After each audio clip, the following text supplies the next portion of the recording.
porque foi uma sexta extremamente tumultuada. O Corpo de Bombeiros teve muito trabalho, se desdobrou em 500 equipes praticamente para dar conta de toda essa demanda.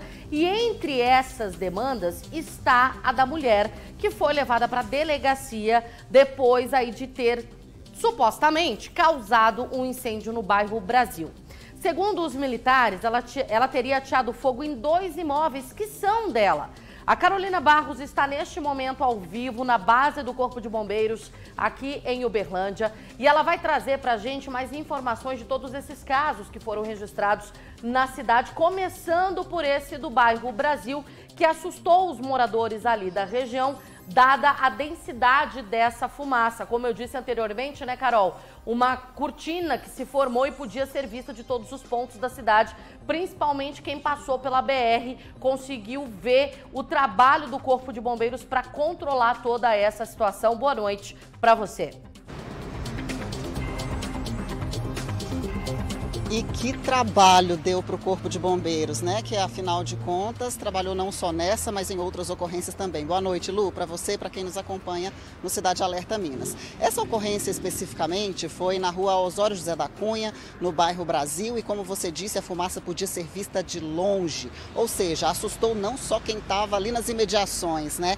Imagina só quem estava ao longe sem saber direito o que estava acontecendo. O Corpo de Bombeiros acionado então na parte da tarde de hoje para fazer esse combate e como você bem adiantou, Luciana, a pessoa que estaria lá no local, uma mulher, ela seria a proprietária desses 2 imóveis e ela mesma acabou sendo conduzida para a delegacia, para a Polícia Militar primeiramente, foi prestar os depoimentos, mas já já a gente vai entender o porquê disso. A gente começa falando agora com o aspirante Pádua do Corpo de Bombeiros, ele que vai nos dar mais detalhes desde o acionamento do Corpo de Bombeiros para essa ocorrência. Boa noite, seja bem-vindo. Como é que o bombeiro foi acionado nessa ocorrência específica? Boa noite a todos. Então, o chamado entrou pelo nosso centro de operações, através do tridígito 193, né? Houve a solicitação via telefone e logo de imediato nossas viaturas, tanto a do coordenador de bombeiros quanto o caminhão, né, o autobomba, deslocaram rapidamente para a região, visto que é até próximo aqui do quartel. A gente teve um tempo de resposta muito adequado. Chegando lá, a gente pôde perceber que o incêndio já se encontrava em estágio de desenvolvimento, realmente com bastante fumaça e chamas no interior da residência. 2 imóveis no local. Exatamente, era um mesmo loteamento com 2 casas muito próximas. Então, assim, as 2 casas de propriedade dessa mulher, conforme foi relatado. Conforme o senhor disse, já estava em desenvolvimento, né, esse fogo. Como é que foi feito esse combate? Afinal de contas, tem moradores nessa residência. Exato, né? A gente teve contato com testemunhas que já estavam do lado de fora da residência, eram inclusive os inquilinos dessas residências. Eles nos informaram brevemente como é que se deu a situação e aí a gente procedeu com um adentramento bem cauteloso, visto que a gente não tinha real noção de como é que estavam essas chamas no interior da residência, se havia muito material para ser combustível ou até mesmo vazamento de gás, que foi inclusive o que aconteceu posteriormente. Lá dentro, como é que estava a situação? Foi difícil fazer esse combate? O que se perdeu lá dentro? Exato, a gente teve um pouquinho mais de dificuldade, visto que havia bastante material acumulado, material combustível acumulado no interior da residência. Esse material estava todo já em combustão no momento que a gente adentrou na residência. Então a gente pôde perceber também, visto que as fumaças são, né, menos densas, acabam subindo, esse calor estava também muito próximo ao teto e as madeiras que sustentam o telhado também estavam em combustão no momento que a gente adentrou. Então a gente teve esse risco tanto da parte do telhado quanto dos materiais que estavam sendo incendiados. Trabalho bem difícil. Exatamente. Então a gente procedeu com esse adentramento, realizamos os combates direto às chamas e logo após a gente procedeu com o rescaldo dessas regiões que ficaram incendiadas. Sobrou alguma coisa dentro das casas? Todos os cômodos das residências foram tomados? Na residência mais afetada, bastante material foi atingido. Então há de se falar que a maioria dos móveis que estavam dentro da residência foram afetados. Já na outra residência, a gente pôde interceptar o incêndio ainda no começo e havia somente alguma mobília da região do quarto dessa residência que havia sido atingido pelas chamas. Os imóveis foram deixados em segurança ou foi preciso acionar a Defesa Civil para fazer uma análise? Foi necessário, a Defesa Civil compareceu, ela foi feita a avaliação estrutural das residências, visto que ela apresentou rachaduras após o atingimento desse incêndio. Dentro dos imóveis tinha alguém no momento ou assim que eles perceberam conseguiram sair? Ninguém ferido nessa ocorrência? Ninguém ferido em decorrência das chamas. Quando chegamos, todos os moradores, inclusive a proprietária, se encontravam do lado de fora, se encontravam na rua. Inclusive a gente precisou chegar e fazer o isolamento do quarteirão onde as casas se encontravam, para a gente poder trabalhar até com certa segurança, para garantir a segurança também para a população. Teve já uma resposta da Defesa Civil? O imóvel precisou ser interditado? Sim, o imóvel, dadas as características apresentadas, inclusive por passar uma rodovia bem aos fundos da residência, esse colapso poderia interferir inclusive nas vias que estão próximas ali. Então a Defesa Civil já tem realmente esse direcionamento, esse posicionamento pela interdição do imóvel. Agora a gente sabe que não é da competência do Corpo de Bombeiros, né? O Corpo de Bombeiros está ali para salvar vidas, para deixar o local em segurança, mas o que teria motivado esse incêndio? Porque afinal de contas a suspeita é de que a proprietária teria colocado fogo nesse imóvel. Teria tido alguma briga, alguma coisa? Quando chegamos, né, haviam todos esses personagens envolvidos ali na rua, bem em frente à residência. Então, visto que o nosso foco era realmente debelar o incêndio primeiramente, a gente buscou algumas informações preliminares para entendermos a situação que a residência se encontrava. E eles nos falaram que havia realmente essa questão de alguma desavença entre a proprietária e os inquilinos do local. Por esse motivo ela teria ateado? Muito possivelmente, mas aí vai ficar realmente a encargo da Polícia Militar e da Polícia Civil averiguar melhor essa situação. Interessante a gente falar que em casos de incêndio em residências, por exemplo, as pessoas não permaneçam lá dentro de forma nenhuma e acionem o Corpo de Bombeiros com a maior agilidade possível. Exato, quanto mais rápido e ágil acionar o tridígito 93, melhor vai ser a nossa resposta, né? Como foi o caso que a gente teve nesse exemplo do bairro Brasil. Então a gente recomenda para evacuar de imediato a residência, acionar o 93 e dentro da possibilidade nos auxiliar com algumas situações que ajudam no nosso combate. Por exemplo, desligar a energia. A gente sempre que pede para que em segurança, caso seja possível, que o proprietário, o residente daquela residência, ele possa desligar a energia para que a gente possa trabalhar com maior segurança. Perfeito, são dicas então do Corpo de Bombeiros importantíssimos para casos de incêndio em local confinado, seja uma residência, seja um apartamento, uma empresa, um galpão, enfim, essas são dicas essenciais. E conforme ele disse, agora fica a cargo da polícia, né, fazer essa investigação a respeito do motivo dessa mulher, se confirma mesmo que foi ela quem ateou fogo na própria residência, mas o fato é que ela foi levada para a delegacia para prestar esclarecimentos acerca disso, porque as evidências são de que ela mesma teria ateado fogo, Luciana. Bom, o trâmite em andamento, a gente continua acompanhando, mas agora eu quero aproveitar que estamos com o Corpo de Bombeiros para falar do trabalho também que foi realizado no Luizotti 4, aqui em Uberlândia, esse incêndio de grandes proporções que atingiu essa área de vegetação, muito próxima a uma indústria também, é uma área residencial. Aproveitando então a Carol Barros já para trazer mais atualizações, porque no início da tarde o trabalho de combate ainda acontecia. Tudo controlado já por lá, Carol? A situação já está sob controle 100%? O tenente, inclusive, vai responder essa pergunta, Lu, mas antes eu gostaria até de chamar a atenção, porque essa área de vegetação lá no bairro Luizotti 4 é muito grande, né? Foram aproximadamente 20 mil metros quadrados atingidos por essa chama. E isso gera uma série de preocupações que ele também vai esclarecer para a gente, mas a gente só adianta, porque é muito óbvio, né? Tempo muito seco, não chove há muitos e muitos dias, meses até. E com isso o vento também leva fagulhas de um lugar para outro, então o risco de incêndios que estão em alguma vegetação, em algum local aberto como esse aí, atingirem outros imóveis, enfim, é muito grande. E ele vai falar conosco também sobre como foi esse combate. Luciana até quer saber agora se esse incêndio foi debelado com sucesso, foi combatido, porque afinal de contas uma área muito grande, né? Exatamente, foi um incêndio que demandou bastante trabalho da nossa equipe que estava no local. Demorou cerca de 2 horas e meia esse combate lá pela equipe que estava lá. E realmente era uma área muito grande. Mas, assim, houve a conclusão dessa ocorrência e com os equipamentos que a gente pôde trabalhar no momento, realmente a gente pôde combater. Ainda que o incêndio, pelas características que foi, apresentou algumas dificuldades para a equipe que estava lá.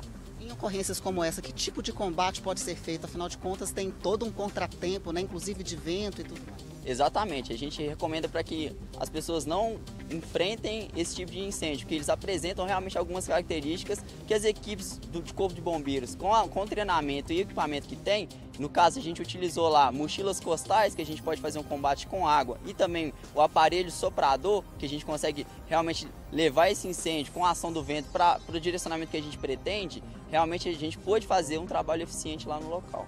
Tinha riscos, por exemplo, de uma indústria que ficava na parte de trás? Provavelmente, né? Assim, existia o risco, não fosse o trabalho rápido do Corpo de Bombeiros, de atingir esse imóvel também. Realmente, né, a gente sempre fala que o incêndio de vegetação ele se propaga, ainda mais nessa época, com muita facilidade.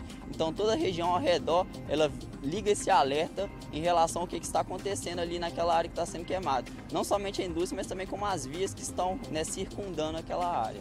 Inclusive quando tem indústrias, residências, qualquer tipo de imóvel ao lado de locais que são ermos, assim, que tem vegetação, é indicado fazer, por exemplo, um aceiro, né, em volta para dar uma certa proteção, uma margem de segurança para quem está ali no... Exato, a gente busca procurar realmente, né, mapear o proprietário daquele, né, loteamento, aquela região ali que está descampada, por exemplo, para a gente indicar quais são as melhores metodologias para evitar a propagação de um incêndio dessa natureza, por exemplo. E ali tinha também uma via. No caso, há prejuízo não só para essa empresa, por exemplo, para moradores ali próximos, com a fumaça que traz até danos também para a saúde, mas prejudica a visibilidade. Então é uma série de questões que tem que ser observadas. Exatamente, pode afetar, né, o trânsito ele não para, então a gente realmente tem essa preocupação de evitar que ele se propague. Temos também a situação dos incêndios que acontecem às margens da rodovia e a gente pode perceber o quão dificultoso é esse tipo de combate e como é que os motoristas, né, têm a visibilidade muito prejudicada nesses casos. Sem contar que grande parte desses incêndios é criminoso, é de origem humana. Exato, a gente tem um mapeamento que aponta que a atividade humana ela realmente tem sido ultimamente um dos principais causadores dos incêndios de vegetação. Então a gente pede realmente reforço com a população, muita conscientização, principalmente nesse período de estiagem. Agora esses meses, julho e agosto, são os mais intensos, né, em ocorrências de incêndio. Exatamente, a gente diz que, né, o nosso período de estiagem ele realmente é um período um pouco extenso nessa faixa do meio do ano. Podemos falar ali a partir de maio até meados de setembro, em que essa faixa do mês de julho e agosto, a gente fala que é um ponto mais crítico, em que a umidade ela baixa bastante, as temperaturas durante o dia elas se elevam e realmente o vento ele fornece essa condição de propagação com maior facilidade dessas chamas. Então a gente eleva ainda mais a atenção nessa época do ano.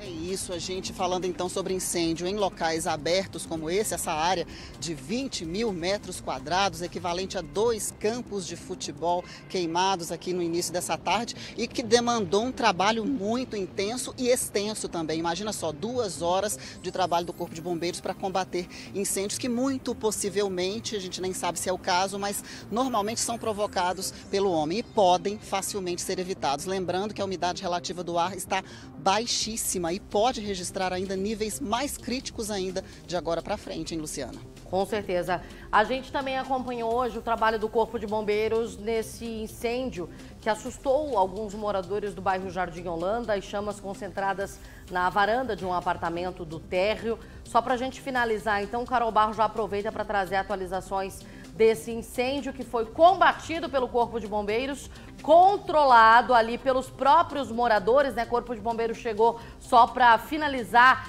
esse combate, deixar o local em segurança. Mas, Carol, a informação em um primeiro momento era de que uma bituca de cigarro, isqueiro ali em cima de uma mesa de plástico, podem ter dado início a essas chamas. O Corpo de Bombeiros confirma essa informação? Vamos saber isso agora também, desse incêndio que foi na rua Marco Aurélio Rezende dos Santos, lá no bairro Jardim Holanda. Então, mais um local confinado, né? E pior ainda que residências, que são um nível só de andar, por exemplo, apartamento bem mais complicado, né? O Tenente Pado, então, vai esclarecer para a gente. Com relação a esse incêndio no Jardim Holanda, tem noção do que teria provocado esse incêndio? Então, as informações, inclusive com os proprietários que chegaram ao local logo em seguida, é que havia uma ponta de cigarro que possivelmente, né, na versão deles, poderia ter ocasionado esse princípio de incêndio no apartamento. Na varanda do apartamento? Exatamente, né? O incêndio ele se concentrou exclusivamente na varanda desse apartamento e assim facilitou também as nossas intervenções no local. Em que consistiu o trabalho do bombeiro nessa ocorrência específica, tendo em vista que o fogo estava confinado, né, em um cômodo, e ele havia sido debelado pelos próprios moradores ou vizinhos? Exato, quando chegamos, os vizinhos já se encontravam próximo ali à parede dessa varanda, informando que eles conseguiram visualizar e realizar ali um combate com água simples, mas que foi muito efetivo. Chegando, a gente conseguiu adentrar nessa residência e verificar se haveria mais algum risco, algum vazamento de gás, por exemplo, ou algum outro foco de incêndio no interior da residência, ou até mesmo a presença de algum residente lá. E aí a gente pôde verificar que não havia nenhum tipo de risco nesse sentido. Tudo deixado em segurança também. Exatamente, não houve mais riscos, a gente até orientou os proprietários nesse sentido, o que poderia ter acontecido, e realmente buscou reforçar para manter a atenção também dentro de casa. Perfeito, a gente agradece mais uma vez Corpo de Bombeiros dando dicas valiosíssimas para os nossos amigos telespectadores, até porque tudo isso aqui é conhecimento, né, Luciana? A gente aproveita esse tipo de casos que acontecem na nossa cidade para trazer à tona esclarecimentos com nossas autoridades que podem orientar a população como se precaver dessas situações, como prevenir e como combater também a melhor forma, a forma de agir com segurança. Com você, Luciana. E a principal orientação, chama o bombeiro, tá? Não vai querer bancar o herói, não, porque essas situações aí são perigosas. Claro, ali dentro do condomínio ainda estava meio tranquilo, o pessoal conseguiu controlar, mas quando toma uma proporção do médio pro grande estrago, não vai querer bancar de herói, não, deixa o Corpo de Bombeiros trabalhar. Aciona ali as equipes. Claro, a gente tem visto aí todo o esforço dos nossos militares para conseguir atender todas essas ocorrências, porque além das rotineiras, ali que já fazem parte do dia a dia do Corpo de Bombeiros, a gente tem a crescente no número de incêndios em área de vegetação, essas queimadas que acontecem aqui em todo o Triângulo Mineiro e Alto Paranaíba. E o efetivo não aumenta nessa época. Então a gente também tem que entender que o Corpo de Bombeiros está sobrecarregado, é necessário ter paciência nesses chamados, mas eles vão atender de acordo com a prioridade de cada ocorrência. Comunidade que assiste o Cidade Alerta Minas já sabe também, tá acontecendo, filma, manda pra gente no 998829988. E você que tá acompanhando a gente em toda a nossa região, tem flagrante aí não só de queimada, ação de bandidos, crimes sendo registrados em todo o Triângulo Mineiro e Alto Paranaíba. Você teve a sua casa, o seu estabelecimento comercial invadido por bandidos? Manda o flagrante, manda essas informações para cá, WhatsApp na tela.